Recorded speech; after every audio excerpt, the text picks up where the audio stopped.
My guest today is Paula Ward of Know the Game, an organisation that teaches people the ins and outs of Australian sports. Welcome to our program. Thank you, Susie, for having me. Tell us about this business. I'm fascinated. Yeah, sure. Know the Game is focused on teaching people about sports in Australia. So you may not have grown up in a place where you played sport or you followed it. Perhaps you weren't interested in the particular sport. So you now find yourself in an organisation or a role where you're dominated by a sporting culture.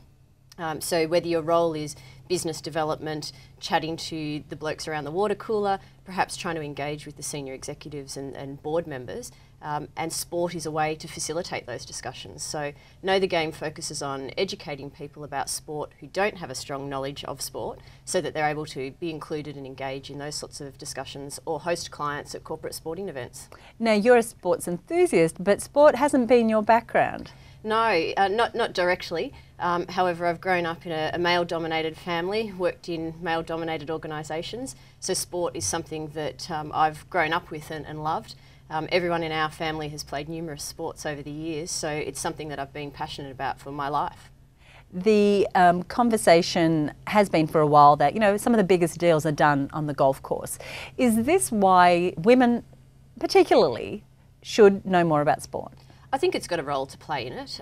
Certainly in the organisations that I've worked in, it's common for games of golf to happen, deals happen in corporate sporting boxes on the Friday nights or on the weekends, and the ability to be able to engage in those conversations and put yourself out there is an important part. You know, it doesn't mean you will succeed in business or receive a promotion, but it might help you to be on the playing field and have a discussion that puts you in the right place at the right time.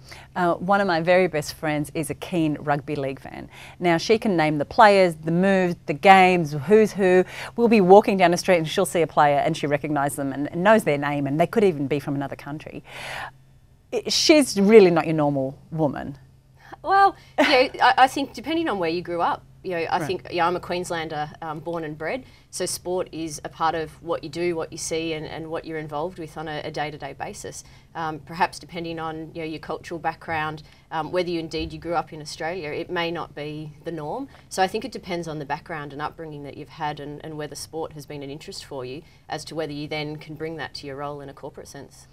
The business itself, could it have occurred in another country, or does Australia have such strange sports that need explanation? Yeah, I think sport definitely dominates the Australian culture, and we're somewhat unique from that perspective. I think, again, depending on what your background is and where you grew up, it may be something that you need some coaching and advice about to be able to engage in those sorts of discussions. But I certainly think the states have some of their own peculiar sports as well. So arguably there are other countries that could be well placed for as well. Now, yours is a startup business. It's very, very new. What are 3 things that you've learned since you started? I think it's to follow your passion. That's going to help drive you to work hard to succeed, and it'll also sustain you during the difficult times. Network. Don't be afraid to ask for advice. Listen to the variety of ideas and thoughts that people give you. Take the time to distill it and really think it through, chart your own course and make your own decisions. And finally, I'd say stay authentic, be true to yourself and maintain the integrity in what you're trying to do and in who you are. Great. Thank you so much for joining us. You're welcome, my pleasure. Thank you.